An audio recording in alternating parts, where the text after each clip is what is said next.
15వ వచనం నుండి మరి మనం చూసుకున్నట్లయితే, ఈ 15వ వచనం నుండి రూబేనీయులకి, గాదీయులకి, మనష్షే అర్ధ గోత్రానికి ఇచ్చిన మళ్ళీ ఆ ప్రాంతాల గురించే చెప్తారు. మళ్ళీ ఆ ప్రాంతాల గురించే మాటి మాటికి చూడండి ఎన్నిసార్లు చెప్తున్నారు ఇక్కడ. అంటే ఒకే సంగతిని పదే పదే పదే పదే పదే రాయిస్తూ ఉన్నారు. అవునా కాదా? ఆ చదివిన పేర్లు మనం ఎన్నిసార్లు చదువుతున్నాం? సంఖ్యాకాండంలో చదువుతున్నాం, ద్వితీయోపదేశకాండంలో చదువుతున్నాం, యెహోషువలో కూడా మళ్ళీ 1కి 4 సార్లు చదువుతూ ఉన్నాం. అంటే ఏదైనా అది కరెక్ట్గా నిరూపించబడింది అంటే, పక్కా నిరూపించబడిన దాన్ని ఖచ్చితంగా పదే పదే సార్లు మరి పరిశుద్ధాత్మ దేవుడు అక్కడ రాయించాడు. వారి వంశములను బట్టి మోషే రూబేనీయులకు స్వాస్థ్యం ఇచ్చెను. వారి సరిహద్దు ఏదనగా, రూబేనీయుల సరిహద్దు ఇక్కడ చెప్తా ఉన్నారు.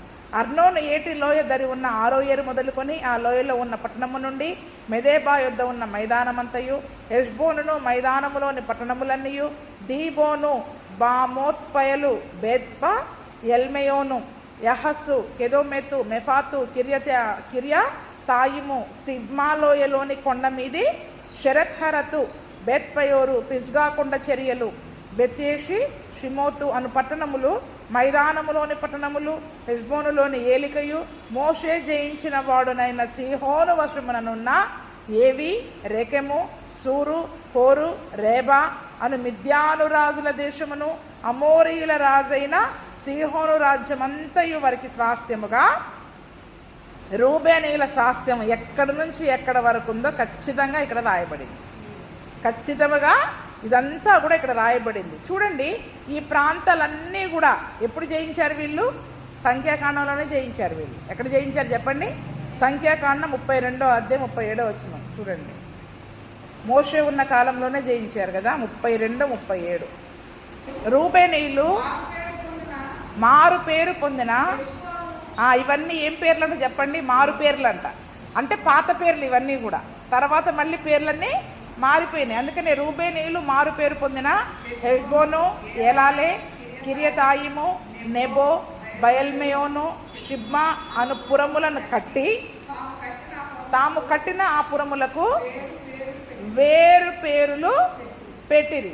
చూడండి ఇక్కడ ఏమంటున్నాడు, ఇక్కడ రూబేనీయులు యుద్ధానికి వెళ్ళినప్పుడు ఏ ఏ పురాలని వాళ్ళు కూలగొట్టేసేసి స్వాధీనం చేసుకుని క్రొత్తగా కొన్ని పురాలను వీళ్ళు కట్టుకున్నారు. కట్టుకొని ఏం పేర్లు పెట్టారు?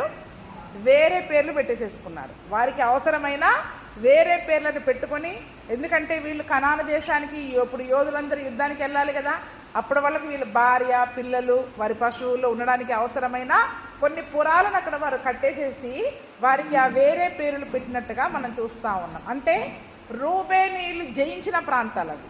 ఏం చెప్పండి? రూబేనీయులు జయించిన ప్రాంతాలని రూబేనీయులకి స్వాస్థ్యంగా ఇచ్చారు. ఏమండి, యుద్ధానికి అందరు వెళ్తారు. ఇప్పుడు యుద్ధానికి అందరు వెళ్తారు, అవునా?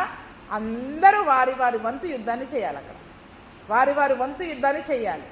ఏ ప్రాంతంలో అయితే ఎక్కువగా ఏ గోత్రం వాళ్ళైతే దాన్ని స్వాధీనం చేసుకున్నారో ఆ ప్రాంతం వాళ్ళు ఏం చేశారు? ఆ ప్రాంతం వాళ్ళు ఆ యొక్క భూభాగాన్ని వాళ్ళు తీసేసుకున్నారు. ఎందుకంటే మేము బలంగా ఇక్కడ యుద్ధం చేశాం, మేము నిలబడ్డాం కాబట్టి ఈ ప్రాంతము మేము తీసుకుంటాం. ఆ రోజు మోషేని ఎట్లా ధైర్యంగా అడగగలిగారు వాళ్ళు? వీళ్ళు ముందుండి ఏం చేశారు చెప్పండి? పెద్దోళ్ళు కదా రూబేనీయులు, అందరికంటే రూబేన్ పెద్దవాడు కాబట్టి ముందుండి ఏం చేశాడు? ఆ ప్రాంతాలని మరి జయించాడు. కాబట్టి అంత ధైర్యంగా ఆ ప్రాంతాలు నాకు కావాలి అని ఏం చేశారు? అక్కడ అడగగలిగారు. ఈరోజు మరి మనము కూడా దేవుని యొక్క వాగ్దానాలు ఏం చెప్పండి? ఇప్పుడు మనం జయించాల్సిన ఏంటి? జయించాల్సినవి లోకము, శరీరము, పాపము. కానీ ఇంకా స్వాధీనం చేసుకోవాల్సిన ఏంటి? ఇప్పుడు మనం పరిశుద్ధ గ్రంథంలో ఉన్న ఆశీర్వాదాలు, దీవెనలు ప్రతి వారం చెప్తున్నా. పరిశుద్ధ గ్రంథంలో ఉన్న ఆశీర్వాదాలు, దీవెనలు ఇవన్నీ మనం ఏం చేయాలి చెప్పండి? వీటిని చంపి వాటిని స్వాధీనం చేసుకోవాలి. వీటిని చంపి వాటిని మనము స్వాధీనం చేసుకుంటే ఈ ఆశీర్వాదం దేవుడు నా జీవితంలో ఇచ్చాడు, దీన్ని బట్టి నేను నా జీవితంలో నేను దీవించబడుతున్నాను అని ధైర్యంగా ఈరోజు మనం చెప్పగలుగుతాం. అవునా? ఒక ఆశీర్వాదపు జెండాను మన ఇంటిలో మన యొక్క గుమ్మంలో మనము పాతుకోగలగాలి. అవునా? ఏ ఆశీర్వాదం దేవుడు మనకిచ్చాడు, ఏ ఆశీర్వాదపు జెండాని మనం బాగుతున్నాం చెప్పండి? అక్కడ వాళ్ళ పేర్లు పెట్టేసుకున్నారు. ఈరోజు ఒక ఆశీర్వాదానికి మన పేరు పెట్టేసేసుకోవాలి. ఈ ఆశీర్వాదం నా జీవితంలో తరతరాలు దేవుడు నాకు ఇచ్చేశాడు. సంవత్సరానికి ఒక ఆశీర్వాదం, సంవత్సరానికి ఒక వాగ్దానం కాదు మనం తీసుకునేది. తరములకు బ్రతికినంత కాలం నువ్వు బ్రతుకు దినములన్నీ ఎవ్వడు నీ ఎదుట నిలవబడలేడు. యెహోషువ ఒక వాగ్దానం. ఈరోజు దేవుడు పరిశుద్ధ గ్రంథంలో నా బ్రతుకు దినములన్నిటిలో ఈయన నాకు ఇచ్చిన, తండ్రి అయిన దేవుడు నాకు ఇచ్చిన వాగ్దానం, దీన్ని నేను జయించి స్వాధీనం చేసుకున్నా అని ఏ వాగ్దానపు జెండాని ఈరోజు మనం పాతగలుగుతున్నాం చెప్పండి. ఏ వాగ్దానాన్ని మనం స్వాధీనం చేసుకోగలుగుతున్నాం? చంపాల్సినవి చంపాలి, స్వాధీనం చేసుకోవాల్సినవి స్వాధీనం చేసుకోవాలి. ఎన్ని అమూల్యమైన వాగ్దానాలు ఉన్నాయి పరిశుద్ధ గ్రంథంలో. పరిశుద్ధ గ్రంథంలో ఏమున్నాయంట? చదవండి 2 పేతురు 1:4.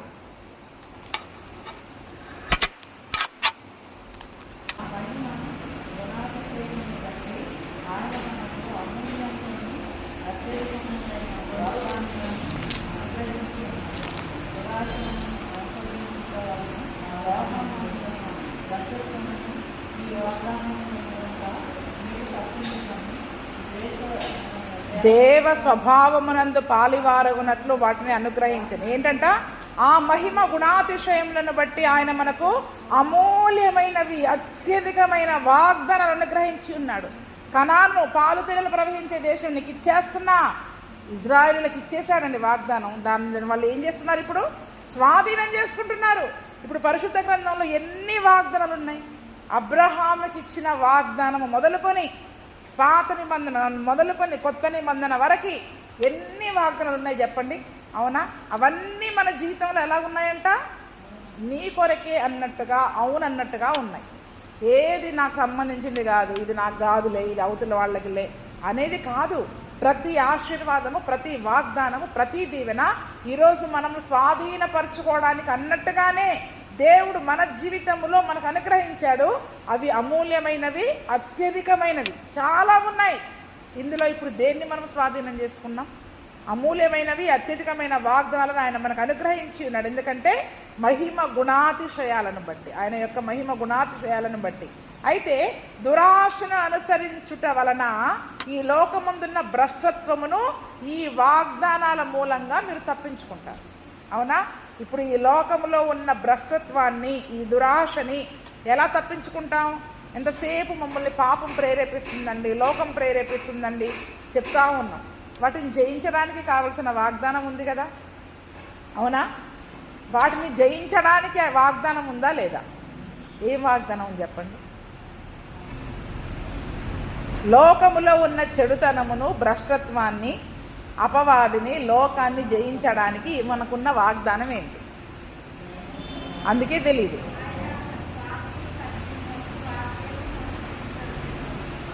అపవాదిని జయించడానికి ఏముంది?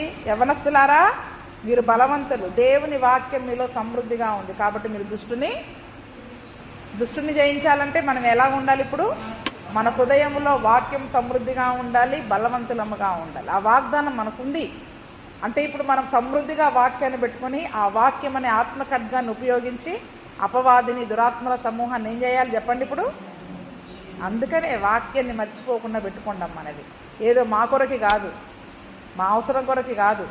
అపవాది తంత్రాలని జయించాలంటే సమృద్ధి అయిన వాక్యం మనలో ఉండాలి. లోకాన్ని జయించాలంటే యేసయ్య మనలో ఉండాలి. అవునా? ఆయన మీలో ఉన్నాడు కనుక మీరు లోకాన్ని జయించారు అంటున్నారు. మరి అంటే ఇప్పుడు యేసయ్య మనలో ఉన్నప్పుడు, ఆ యేసయ్య మన పక్షంగా యుద్ధం చేస్తూ ఉన్నప్పుడు లోకాన్ని కూడా సులువుగా జయించగలుగుతాం. మరి ఇప్పుడు ఎందుకు మనం లోకంలోకి వెనక్కి వెళ్ళిపోతున్నాం చెప్పండి? యేసయ్య ఉన్నాడు అంటున్నాం కానీ ఎవరు లేరు? పరిశుద్ధాత్ముడు మనలో లేడు. ఆయనకి ఉండే నివాసయోగ్యమైన ఆలయంగా, పరిశుద్ధంగా మన జీవితం లేదు కాబట్టే వచ్చుంటాడు. అప్పుడప్పుడు మనం ఏం చేస్తూ ఉంటాం? ఈ శరీర కార్యాలు నెరవేర్చుకునే విషయంలో కాసేపు నువ్వు కళ్ళు మూసుకొని ఆత్మను ఉప్పని ఆర్పేసి మనకి నచ్చింది చేసుకుంటాం. ఈలోపు ఆత్మ ఆరిపోద్ది. దాన్ని వెలిగించుకోవాలంటే అంత సులువా చెప్పండి? మళ్ళీ పరలోకం నుండి అగ్ని దిగి రావాలంటే అంత సులువా చెప్పండి? ఒకసారి ఆత్మను ఆర్పేసుకున్నాక మన ఇష్టాన్ని నెరవేర్చుకోవడానికి ఎవరిని ఆర్పుతున్నాం చెప్పండి? అక్కడ పరిశుద్ధాత్మను ఆర్పుతా ఉన్నాం. కాబట్టి ఇప్పుడు దేన్ని జయించలేకపోతున్నాం? ఆ దురాశను జయించలేకపోతున్నాం, లోకమందున్న భ్రష్టత్వాన్ని జయించలేకపోతున్నాం. ఇచ్చిన వాగ్దానమే దాన్ని జయించడానికి. ఇచ్చిన వాగ్దానం ఎందుకు? పరిశుద్ధాత్ముడు ఎందుకు? లోకాన్ని జయించడానికి, దాన్ని జయించడానికి. ఇప్పుడు మన స్వార్థానికి ఉపయోగించుకొని దాన్ని ఆర్పేసి మనకిష్టం నెరవేర్చుకోనే పనిలో మనం ఏం చేస్తున్నాం? వాగ్దానాలన్నింటినీ పక్కన పెట్టేసి మన ఇష్టాన్ని మనం నెరవేర్చుకుంటున్నాం. అందుకనే మనం వీటిని కనుక నిజంగా వాగ్దానములను ఎత్తిపట్టి నేను ఈ అపవాదిని జయించాలి, నాలో వస్తున్న ఈ పాపపు తలంపుని జయించాలి, ఈ లోకాన్ని నేను జయించాలి, మనం జయించిన వారమైతే దేవ స్వభావంలోనికి వెళ్ళిపోతామంట, ఆయనలో పాలివారం అయిపోతామంట. అందుకనే ఈ వాగ్దానాలు ఇచ్చాడు ఆయన. ఎందుకు ఇచ్చాడంట వాగ్దానాలు? మనము దేవుని స్వభావంలోనికి మార్చబడాలి. దేవుని యొక్క స్వభావంలోనికి మార్చబడి మనలో ఆయన నివసించినట్లు, నా క్రీస్తే నా యందు జీవిస్తున్నాడు, జీవించేవాడని నేను కాదని పౌలు అంటున్నాడు. ఎన్ని సంవత్సరాలు అయింది యేసయ్య నాలోకి వచ్చాడు, పరిశుద్ధాత్ముడు నాలోకి వచ్చాడని? అసలు యేసయ్య మాటలు తప్ప ఇంకొకటి లేవండి నాలో అని ఎంతమంది చెప్పగలుగుతున్నారు ఇప్పుడు? మరి పరిశుద్ధాత్ముడు ఉంటే యేసయ్య కనపడాలి కదా. చెడుతనం ఎందుకు కనపడుతుంది? శరీర కార్యాలు ఎందుకు కనపడతా ఉన్నాయి? యేసు మనలో ఉన్నప్పుడు ఇవన్నీ ఎందుకు కనపడుతున్నాయి? కానీ మనం ఏం చేస్తున్నాం? ఈ వాగ్దానాలని అలా పక్కన పెట్టేస్తున్నాం. బాణాలు ఇన్ని ఉన్నాయి మన దగ్గర వేయడానికి, అపవాదిని వేయడానికి, కానీ ఏం చేయట్లేదు, మనం ఉపయోగించట్లేదు. ఎందుకంటే అది వేస్తే మన ఇష్టం నెరవేరదు కదా. లోకము, శరీరము మన ఇష్టానుసారంగా జీవించాలన్న కోరిక నెరవేరదు. కాబట్టి మనం ఏం చేస్తున్నామంటే ఈ వాగ్దానాలని పక్కన పెట్టేస్తున్నాం. చాలాసార్లు మనకు అవసరమైనవి ఏరుకుంటాం. మనకు అవసరమైనవి ఏం చేస్తాం? ఏరుకొని అది నా జీవితంలో నెరవేర్చు, తొలగరి వాన కావాలి, కడవరి వాన కావాలి, వాన కావాలి. మరి ఆ వాగ్దానం నెత్తిపట్టి అపవాదిని కూడా, పాపాన్ని కూడా జయించాలి కదా. మరి నువ్వు జయిస్తే ఆయన ఆటోమేటిక్గా ఆయా సమయాలలో అది కురిపిస్తాడు. అవునా? అంటే చూడండి, ఈ దినం మనము అమూల్యమైనవి, అత్యధికమైన వాగ్దానాలు ఇచ్చాడు. ఈరోజు కనానును వాళ్ళకి వాగ్దానంగా ఇచ్చాడు. రూబేనీయులు ఏం చేశారు? జయించారు. ఆ ప్రాంతాలను జయించి వాటికి వాళ్ళ పేర్లు పెట్టేసుకున్నారు. ఈరోజు యేసయ్య నాలో ఉన్నాడు, నేను వీటిని జయించేశాను అని జయ జెండా పాతగలగాల. మనం జయ జెండా పాతగలిగినప్పుడు మన దగ్గర ఆ పాపపు ఛాయలు కనబడకుండా క్రీస్తును మనం లోకానికి చూపించగలుగుతాం. ఆ వాగ్దానాల మూలంగా మనం ఏం చేయాలి? ఈ వాగ్దానాలను ఉపయోగించుకొని ఏ పాపమైతే మనల్ని ప్రేరేపిస్తుందో, ఏ ఆలోచనలు అయితే మనల్ని ప్రేరేపిస్తున్నాయో వాటిని జయించి యేసు ప్రభువులాగా మారడానికి, ఆయనలో పాలిభాగస్థలం అవడానికే దేవుడి యొక్క వాగ్దానాలను మన జీవితంలో జయించారంట. రూబేనీయులు వాటిని జయించి వాళ్ళ ప్రాకారాలు కట్టి వాటికి వాళ్ళ పేర్లు పెట్టేసేసుకున్నారు. అందుకే చూడండి, అక్కడ ఆ యొక్క సీహోను రాజ్యం అంతా కూడా మోషే వారికి స్వాస్థ్యంగా ఇచ్చారు. నువ్వు ఎన్ని వాగ్దానాలు జయించుకుంటూ పోతే అన్ని వాగ్దానాలు నీయే. పరిగెత్తినోడికి పరిగెత్తినంత, జయించినోడికి జయించినంత. అమ్మో, ఇందులో చాలా ఉన్నాయి, ఇవన్నీ నేను నెరవేర్చుకోవాలి, నా జీవితంలో నేను ఆశీర్వాద కారణంగా ఉండాలి అని మనం అనుకొని కనుక శ్రద్ధ కలిగి వాటి కొరకు మనం ప్రయాసపడితే ఏంటండి ఎంత ఆశీర్వాద కారణంగా ఉంటాం ఈ లోకంలో మనం అసలు. అవునా? అందుకనే ఈ దురాశని, లోక సంబంధమైన భ్రష్టత్వాన్ని తప్పించుకోవడానికే వాగ్దానాలు ఇచ్చాడు. వాటిని తప్పించుకొని దేవుని యొక్క దీవెనలను, ఆశీర్వాదాలను స్వాధీనం చేసుకోవడానికి దేవుడి యొక్క వాగ్దానం. ఆ కొత్త సంవత్సరం వాగ్దానం రాగానే అందులో పెట్టేస్తాం అంతే. ఇక ఆ ఒక్కటే పట్టుకుంటాం సంవత్సరం అంతా. ఇక మిగిలిన వాగ్దానాలన్నీ మర్చిపోతాం. ఏం చెప్పండి? చిన్నపిల్లలు కాక అదొక్కటి పట్టుకున్నట్టు ఇక సంవత్సరం అంతా అదే. కష్టం వచ్చినా జనవరి 1 వాగ్దానం వచ్చింది, మళ్ళీ ఏదైనా జనవరి 1 వాగ్దానం, అది తప్ప అసలు పరిశుద్ధ గ్రంథంలో అత్యధికమైనవి, అమూల్యమైనవి లేనట్టుగా బ్రతుకుతున్నాం మనం. ప్రతి రోజుకు ఒక వాగ్దానం ఉంది మనకి. ఏముంది చెప్పండి? రోజుకు ఒక వాగ్దానం ఉంది. 22వ వచనం నుండి ధ్యానం చేసుకుందాం. ఇజ్రాయేలీయులు బెయేరు కుమారుడును సోదెగాడునైన బిలామును చంపి తక్కిన వారితో పాటు ఖడ్గముతో చంపిరి. యోర్దాను ప్రదేశం అంతయు రూబేనీయులకు సరిహద్దు, అదియు దానిలోని పట్టణములను, గ్రామములు రూబేనీయుల వంశము లెక్క చొప్పున వారికి కలిగిన స్వాస్థ్యము. ఇక్కడ ఎవరిని చంపేశారంట? యుద్ధానికి వెళ్ళినప్పుడు, మిద్యానీయుల పైన యుద్ధానికి వెళ్ళినప్పుడే, మోషే ఉన్న కాలములోనే బెయేరు కుమారుడైన సోదెగాడైన బిలాము. అవునా? సోదెగాడైన బిలామును కూడా ఖడ్గంతో చంపేశారు. ఏమంటే దీవించాడు కదండి. పోనీ శపించమని రాజు పిలిచినా దీవించాడు కదా, మరి వదిలిపెట్టొచ్చు కదా. మనకి ఎంత కనికరమో పాపం విషయంలో అయితే. పాపాన్ని చంపమంటే కనికరపడతాం, చంపాల్సిన వాటిని చంపకుండా కనికరపడతా ఉంటాం. కానీ ఇక్కడ బెయేరు కుమారుడైన బిలాము, సోదెగాడు. మరి చూడండి, దేవుని ప్రజలను శపించమని రాజు పిలిచినప్పుడు ఏం చేశాడు?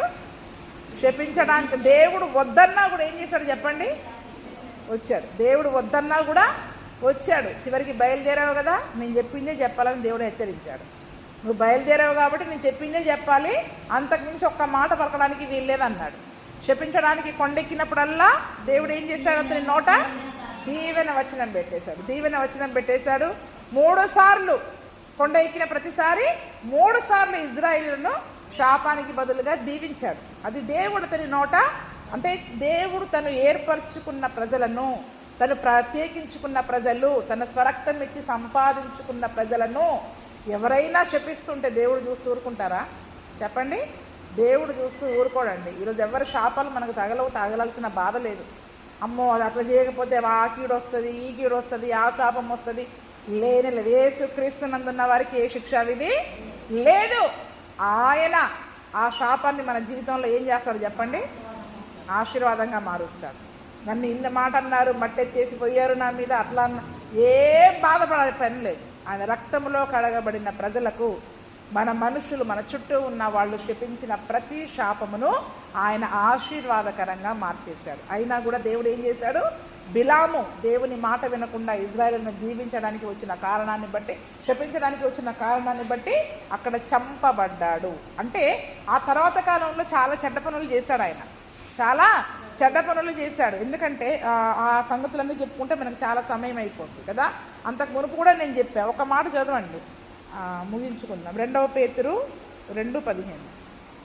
ఇప్పుడు చదివిన 2వ పేతురు 2:15. తిన్నని మార్గమును విడిచి బెయేరు కుమారుడైన బిలాము పోయిన మార్గమును బట్టి త్రోవ తప్పిపోయిరి. ఆ బిలాము దుర్నీతి వలన కలుగు బహుమానమును ప్రేమించెను. అయితే తాను చేసిన అతిక్రమము నిమిత్తము అతడు గద్దింపబడెను. ఎట్లనగా నోరు లేని గార్ధబము మానవ స్వరముతో మాట్లాడి ఆ ప్రవక్త యొక్క వెర్రితనమును అడ్డగించెను. ఇక్కడ బిలాము లాంటి వ్యక్తులు కూడా కొత్త నిబంధన కాలంలో ఇప్పటికీ సంఘంలో ఉన్నారని ఉదాహరణగా దేవుడు చెప్తా ఉన్నాడు. సంఘంలో నేటికి కొద్ది మందికి ఎటువంటి వాళ్ళంట? దుర్నీతి వలన కలిగే బహుమానం కొరకు పరిగెత్తుతారు. అందులో నీతి ఉందా లేదా వాళ్ళకి అవసరం లేదు. డబ్బులు వస్తే చాలు, బహుమానం ఉందంటే చాలు, ఏదో ఇస్తున్నారంటే చాలు. ఏం చేస్తున్నారంట? రాజుగారు బండ్ల మీద కానుకలు పంపించేసరికి మన బిలాము గారికి ఏం కలిగింది? ఆశ కలిగింది. రాజుగారు ఇచ్చిన బహుమానాలను చూసి ఆశ కలిగింది. అలాగా దుర్నీతి వలన కలిగిన బహుమానాన్ని ప్రేమించాడు కాబట్టి గాడిదతో తిట్లు తిన్నాడు ఆయన. చివరికి ఎవరితో గద్దించబడ్డాడు? నోరు లేని గాడిదతో ఆయన గద్దించబడ్డాడు. అందుకనే ఇటువంటి వారందరూ కూడా నేడు కొత్త నిబంధన కాలంలో సంఘములో కూడా ఇప్పటికీ ఉన్నారు. దేవుని కంటే దుర్నీతి వలన వచ్చే బహుమానాన్ని ప్రేమించేవాళ్ళు. అంతేకాకుండా ఆ తరువాత కాలంలో ఇజ్రాయేలును శపించలేమని తెలిసి ఏమని బోధించాడంట? ఇజ్రాయేలును జారత్వానికి ప్రేరేపించారు. ఎందుకంటే దేవుడు వాళ్ళకి ఒక ఆజ్ఞ ఇచ్చాడు, చెల్లించడానికి వీలు లేదు. కాబట్టి ఈ అన్యస్త్రీలను ఏం చేశాడు? ఎరగా వేసి ఇజ్రాయేలుని పాపానికి ప్రేరేపించాడు, విగ్రహారాధనకి ప్రేరేపించి ఒక సలహా ఇచ్చేశాడు. నేనైతే వాళ్ళని శపించలేను, ఈ అడ్డదారిలో వెళ్ళి నువ్వేదైనా చేయాలనుకుంటే చేసుకోవాలని అని చక్కగా రాజుగారికి సలహా చెప్పేశాడు. అంటే ఇదంతా కూడా ఎవరి తంత్రం చెప్పండి? అపవాది తంత్రము, కుతంత్రము. దేవుని ప్రజలను ఒక తంత్రము చేత ఏ రీతిగానైనా దేవుని ఆజ్ఞలలో నుండి తప్పించి పాపము చేయడానికి ప్రేరేపించినట్లు ఆజ్ఞించాడు, ఆయన నేర్పించాడు. కాబట్టి ఆ కారణాన్ని బట్టి దేవుని యొక్క శిక్ష బిలాము మీదకి వచ్చింది. ఖడ్గముతో అతను ఏం చేయబడ్డాడు? ప్రవక్తే. కానీ దేవుని మార్గములో నుండి తప్పించే వారిని దేవుడు ఏం చేస్తాడు చెప్పండి? ఊరు కూడా అతన్ని తప్పించేసేసాడు. 24వ వచనం నుండి చూసుకుందాం. మోషే గాదు గోత్రానికి అనగా గాదీయులకు వారి వంశంలో చొప్పున స్వాస్థ్యం ఇచ్చెను. వారి సరిహద్దు హాజరును గిలాదు పట్టణములన్నీ రబ్బాకు ఎదురుగా ఉన్న 6 ఏరు వరకు అమ్మోనీల దేశంలో సగమును, హెష్బోను మొదలుకొని రామత్తి బెటోనీము వరకు, మహనయీము మొదలుకొని దెబీరు సరిహద్దు వరకు లోయలో బెతూరాము, బేత్నిమ్రా, సుక్కోతు, సాపోను అనగా హెష్బోను రాజు అయిన సీహోను రాజు శేషమును, తూర్పు దిక్కున యోర్దాను అవతల కిన్నెరత సముద్ర తీరము వరకు యోర్దాను ప్రదేశమును, వారి వంశముల చొప్పున గాదీయులకు స్వాస్థ్యమైన పట్టణములను గ్రామములను. ఇవన్నీ ఎవరికి వచ్చాయంట? గాదు గోత్రానికి. చూడండి, ఇప్పుడు మనం చదువుకున్న సంఖ్యాకాండం 32, 34లోనే అక్కడ రూబేనీయులు జయించి మారు పేర్లు పెట్టిన పేరుంది. ఈ గాదీయులు కూడా వీటిని ఎట్లా జయించారో అక్కడే రాయబడి ఉంది. 32, 34. గాదీలు దీబోను, అతారోతు, 6 ఏరు, అత్రోతు, షోపాను, యాజరు, యొగ్బెహ, బేత్ నిమ్రా, బేత్హారాను అను ప్రాకారములు గల పురములను మందల దొడ్లను కట్టు. గాదీలు ఏం చేశారు? ఆ పట్టణాలను పట్టుకుని వీళ్ళు ఏం చేశారు? అక్కడ వాటన్నిటిని నిర్మూలన చేసి ఈ పట్టణాలలో వాళ్ళ ప్రాకారములు గల పురాలని మందల దొడ్లని అన్నీ కట్టుకున్నారు. అంటే ఇక్కడ గాదీలు కూడా వారికి అవసరమైన వాగ్దాన దేశాన్ని స్వాధీనం చేసుకున్నారా లేదా? వాగ్దానాలని స్వాధీనం చేసుకున్నారా లేదా? రూబేనీయులు స్వాధీనం చేసుకున్నంత వరకు వాళ్ళు స్వాస్థ్యంగా పొందుకున్నారు. అదే రీతిగా మరి గాదు వాళ్ళు ఏ ప్రాంతాలనైతే వాళ్ళు జయించారో, స్వాధీనం చేసుకున్నారో అవి వాళ్ళ సొత్తుగా మరి స్వాస్థ్యంగా దేవుడు అక్కడ వారికి ఇచ్చేశాడు. 29వ వచనంలో మోషే మనష్షే అర్ధగోత్రానికి స్వాస్థ్యం ఇచ్చాడు. అది వారి వంశముల చొప్పున మనష్షేయుల అర్ధగోత్రమునకు స్వాస్థ్యము. వారి సరిహద్దు మహనయీము మొదలుకొని బాషాను యావత్తును, బాషాను రాజైన ఓగు సర్వ రాజ్యమును, బాషానులోని యాయిరుపురములైన బాషానులోని 60 పట్టణాలు, గిలాదులో సగము, అష్టారోతు, ఎద్రా, ఈ యునను, బాషానులో ఓగు రాజ్య పట్టణాలు, మనష్షే మాకీరుడైన మాకీరు అనగా మాకీరీలలో సగము మందికి వారి వంశముల చొప్పున కలిగినవి. ఎరికో యుద్ధ తూర్పు దిక్కున యోర్దాను అవతల ఉన్న మోయాబు మైదానములో మోషే పంచిపెట్టిన స్వాస్థ్యములు ఇవి. లేవి గోత్రానికి మోషే స్వాస్థ్యం పంచిపెట్టలేదు. ఏలగనగా ఇజ్రాయేలు దేవుడైన యెహోవా వారితో సెలవిచ్చినట్లు ఆయనే వారికి. అవునా? ఇక్కడ మనష్షే అర్ధగోత్రం వాళ్ళు జయించిన పట్టణాలన్నీ ఇచ్చాడు. దీన్నే సంఖ్యాకాండంలో చూడండి 32:40. మనష్షే కుమారుడైన మాకీరునకు గిలాదునిచ్చెను, అతడు అక్కడ నివసించెను. మనష్షే కుమారుడైన యాయీరు వెళ్ళి వారి పల్లెలను పట్టుకొని వాటికి యాయీరు పల్లెలని పేరు పెట్టెను. నోబహు వెళ్ళి కెనాతును దాని గ్రామములను పట్టుకొని దానికి నోబహు అని తన పేరు పెట్టెను. అంటే చూడండి ఇక్కడ వాళ్ళ పేర్లే పెట్టేసేసుకున్నారు. వాళ్ళ పేర్లు, వాళ్ళ పిల్లల పేర్లు, వాళ్ళ తండ్రుల పేర్లు, వాళ్ళ తాతల పేర్లు, అలాగా చూడండి. అంటే ఎవరు స్వాధీనం చేసుకున్నంత వరకు వాళ్ళు ఏం చేశారు చెప్పండి? వాళ్ళ పేర్లు పెట్టేసేసుకున్నారు అక్కడ. అంటే ఇక్కడ మనష్షే కూడా ఊరికే ఉన్నాడా? యుద్ధ రంగంలో ప్రతి వాళ్ళు ఏం చేశారు? వారి వంతు యుద్ధాన్ని చేసి ఏ స్థలాలను స్వాధీనం చేసుకోవాలో చేసుకున్నారు. ఇప్పుడు ఈ యొక్క ఆత్మీయ పోరాటంలో కూడా మరి పరిశుద్ధ గ్రంథంలో ఉన్న వాగ్దానాలను మనం ఏం చేయాలి? ఆశీర్వాదాలను ఆ వాగ్దానముల చేత మనం ఎత్తిపట్టుకొని ఎవరు ఎన్ని జయించుకుంటారో అన్నీ వారు పొందుకుంటారు. వాటిని బట్టి అందుకనే క్రైస్తవులు జయ జీవితము కలిగి ఉండాలి. దేవుడు దేన్ని స్వాధీనం చేసుకోమన్నాడు? చేసుకోవాలి, జయించి చేసుకోవాలి, యుద్ధం చేసి చెయ్యాలి, పోరాడి చేయాలి. ప్రార్థనే ఈరోజు మన యుద్ధం ఏంటి చెప్పండి? ప్రార్థన యుద్ధం. ప్రార్థనలో పోరాడి నాకు ఈ వాగ్దానం నా జీవితంలో జయించాల్సిందే. యెబ్బోకు కూడా ప్రార్థన చేస్తాడు, అవునా లేదా? ఇక్కడ యెబ్బోకు రేవని కూడా వచ్చింది పేరు. ఎక్కడ యెబ్బోకు కూడా ఏమని ప్రార్థన చేస్తాడు? నా సరిహద్దులను విశాలపరిచి ఇంతవరకు నువ్వు నన్ను ఆశీర్వదించాలి ప్రార్థన చేస్తాడు. పొందుకున్నాడు దీవెన ఆయన. అంటే ఈరోజు ఆ ప్రార్థన ద్వారా, పోరాటం ద్వారా మన జీవితంలో మన పిల్లల కొరకు వాగ్దానాలు ఇవ్వబడ్డాయి, మన కుటుంబాల కొరకు వాగ్దానాలు ఇవ్వబడ్డాయి. ఆత్మీయ జీవితంలో మనం ఎటువంటి ఉన్నతమైన స్థితికి వెళ్ళాలో అనేకమైనవి, అత్యధికమైనవి, అమూల్యమైన వాగ్దానాలు ఉన్నాయి. ఆ వాగ్దానాలనే ఖడ్గాలను మనం ఎత్తిపట్టుకొని మనం ఏం చేయాలి చెప్పండి? ఆశీర్వాదాలను మనం సంతరించుకోవాలి. దేవుడు ఊరికే మన ముందు పెట్టాడు అంతే. ఆయన ఈరోజు జయించాల్సింది ఎవరు చెప్పండి? ఏదో వచ్చి ప్రార్థన చేసుకుని వెళ్ళిపోతే చాలు, అవునా? ఈ రోజుకి బాగుంది, ఈ స్థితి బాగుంది అంతవరకు అనుకుంటే సరిపోదు. దేవుని కొరకు నేను ఇంకా సాధించాలి. ఆశీర్వాదపు జెండా, జయ జెండా మనం పాతినట్లయితే అసలు ఇన్ని దీవెనలు, ఇన్ని ఆశీర్వాదాలు ఇవి జీవితంలో ఎలా కలుగుతున్నాయి, ఎలా వీటిని స్వాధీనం చేసుకుంది? అనేకులకి మనం ఒక సాక్షిగా ఉంటామా లేదా? దేవుని నామానికి మహిమకరంగా ఉంటామా లేదా? అసలు ఈ ఆశీర్వాదం ఎవరి జీవితంలో నెరవేరట్లేదు, కానీ ఈమె ఎలా జయించింది అనే దాన్ని నలుగురికి మనం చెప్పేవారిగా ఉంటాం ఇప్పుడు, అవునా? ఎంతకాలం ఊరికే వచ్చి ప్రార్థన చేసుకుని వెళ్ళిపోతాం చెప్పండి? ఆశీర్వాదాలను జయించి ఆ జయ జెండాలు పాతి అబ్బాయి ఈమె దగ్గరికి వెళ్తే అసలు ఈ ఆశీర్వాదానికి ఎలా వారసురాలు అయిపోయింది. అందుకనే పేతురు పత్రికలో అంటాడు, మీరు ఆశీర్వాదానికి వారసులు అవునట్లు నేను మిమ్మల్ని పిలిచా. ఈ ఆశీర్వాదాలన్నీ మీరు వారసులు, వీటన్నిటికీ మీరు వారసులే. మరి వారసులం అయితే ఎందుకు రావట్లేదు ఆస్తి చెప్పండి? ఇప్పుడు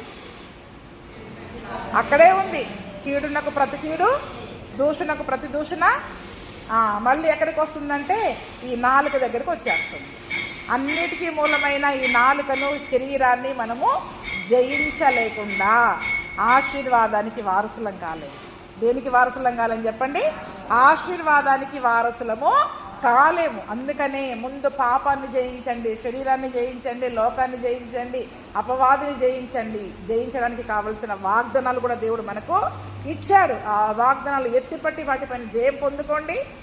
తర్వాత ఆశీర్వాదాలను, దీవెనలను స్వాధీనం చేసుకోవాలి. దేన్ని జయించాలి, దేన్ని స్వాధీనం చేసుకోవాలి అన్న సంగతులు మనం తెలుసుకొని ఉండాలి. ఈరోజు మన స్వంత ఇష్టాలను నెరవేర్చుకోవడం కొరకు ఎంత సులువుగా దేవుని యొక్క ఆశీర్వాదాలని మనం పొందుకోలేకపోతున్నాం. ఎందుకంటే మన స్వనీతే, మన స్వంత స్వబుద్ధిని బట్టే ఎంతసేపు మనకి లోకం కావాలి, మన లోకేచ్ఛలు కావాలి, మన స్వంత ఇష్టాలు నెరవేర్చబడాలి. మనకి నొప్పి లేకుండా జీవితాన్ని జీవించాలి. నొప్పి లేకుండా జీవితాన్ని జీవించాలంటే ఆశీర్వాదాలు వాటంతట అవే రావు. పాపాన్ని జయించండి, దాన్ని స్వాధీనపరచుకోనండి. అప్పుడు దేవుడు పరిశుద్ధ గ్రంథంలో ఉంచిన అనేకమైనవి మనము పొందుకోవడానికి ఆయన మనకి సహాయం చేస్తాడు. దేవ స్వభావములోకి పాలివారమవుతాం. మనం ఎప్పుడు చూపించగలుగుతాం క్రీస్తుని మనలో? దేవ స్వభావము అంటే దేవుని యొక్క స్వభావము మనలో ఎప్పుడు వస్తుంది?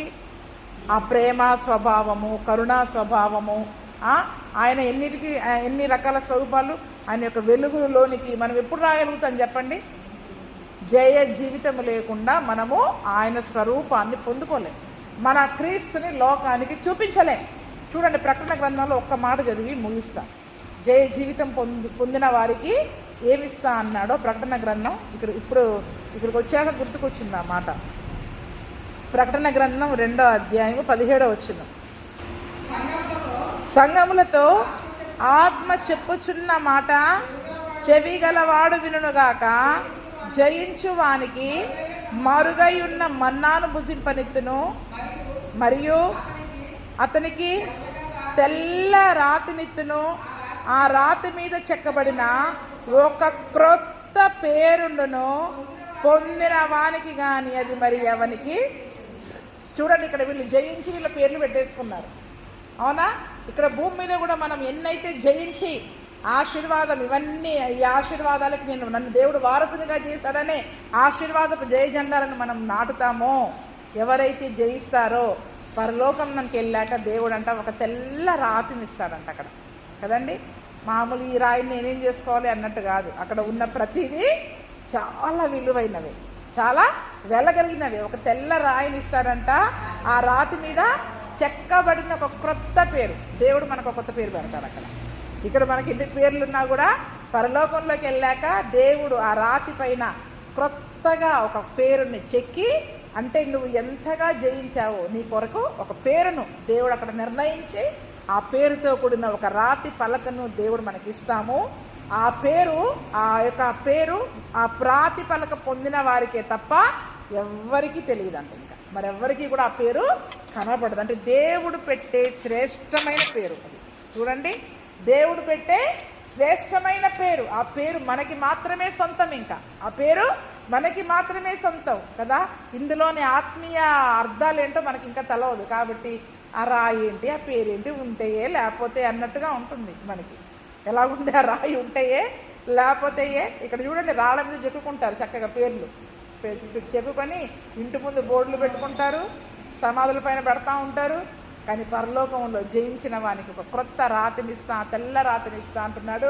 దానిపైన దేవుడే ఒక క్రొత్త పేరు ఇచ్చేస్తాడంట మనకి, ఎవరికీ తెలియని. అందుకే ఒక పాట పాడుకుంటాం కదా, ఎవరికి తెలియని ఓ క్రొత్త పేరుతో ఆ నిత్య మహిమలో దేవుడు మనల్ని పిలుస్తూ ఉన్నప్పుడు ఆ పేరు ఎవరిది? ఎవరికి ఉండదు, ఇంకా మనది మాత్రమే. అరే నన్నే దేవుడు పిలుస్తున్నాడని దేవుడు ఆ క్రొత్త పేరుతో మనల్ని ఆ నిత్య మహిమలో పిలిచినప్పుడు నిజంగా ఆ క్షణము ఎంత అద్భుతంగా ఉంటుంది చూడండి. ఎంత మహిమకరంగా, సంతోషకరంగా, ఆనందకరంగా ఉంటుంది నిజంగా పరలోకంలో. చూడండి, ఎన్నో దీవెనలు ఉన్నాయి, మన కంటికి కనబడవు అవన్నీ. ఈరోజు కేవలం మన కంటికి కనబడే వాటి కొరకే మనం ఫైటింగ్ చేస్తున్నాం. నాకు అది కావాలి, ఇది కావాలి, ఇది కావాలి, కంటికి కనబడేవి భూ సంబంధమైన వాటి కొరకే పోరాడుతున్నాం. కానీ అంతకంటే అత్యధికమైనవి, అమూల్యమైన వాగ్దానాలు దేవుడు మనకిచ్చాడు. ఆ వాగ్దానాలను ఎత్తిపట్టుకుని పాపాన్ని జయించండి, ఆశీర్వాదాలని స్వంతం చేసుకుని జెండాలు నాటి ఒక క్రొత్త పేరును మరి పరలోకంలో దేవుడు మనకందరికీ దయచేసే కృపను, పరిశుద్ధాత్మను మనకు దయచేయండి గాక. ఆమేన్.